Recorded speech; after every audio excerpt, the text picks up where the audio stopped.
非有消息，经过近50年的辉煌之后，波音747客机正在逐渐走向生命的终点。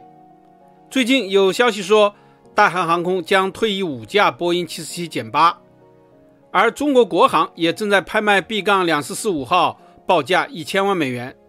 这架飞机在中国服役了30年，去年退出客运队伍。波音747曾经是航空文化的代名词，是人类越洋航空的主力，但它配备4个发动机，导致油耗和保养成本奇高。自上个世纪90年代开始，逐渐被双发的波音777-312所替代。发展到现在，全球已经只剩下3家正常航空公司拥有747客机，总共只有30多架了。波音747的4个发动机不完全是缺点，有人说安全性因此超高，所以全球范围内有一些国家仍在使用747担当元首专机。然而随着双发客机的安全性越来越有保障，一些国家例如日本、印度、德国和印度尼西亚等都已经转用777或者是 A350 了。大韩航空将在今年9月份退役5架747-8客机，这不是新闻，而是去年就决定的事情。这5架747-8将被出售给美国空军，用以改装末日飞机。空军型号为伊斯 B 的末日飞机是美军核战空中指挥所，目前使用747-200，机龄已经超过50年。大韩航空现在有9架747-8客机，出售之后将少于中国国航。不过中国国航也已经在为747机队的未来做准备了。鉴于备件越来越少，传闻去年他重金购买了一架中东土豪退役的747专机作为备件库，一直停放在首都机场。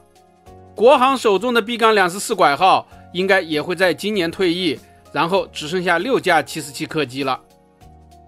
从目前消息来看，汉莎航空将在2028年退役所有的空客 A340-300和747-400，但是他家的747-8还会继续使用下去，因为宽大的客舱能够为尊贵的客人提供高级服务，收益还不错。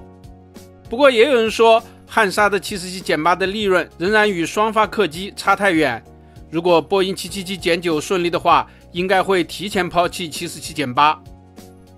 大韩航空则可能在2031年退役所有的波音747，也就是最后那4架747-8。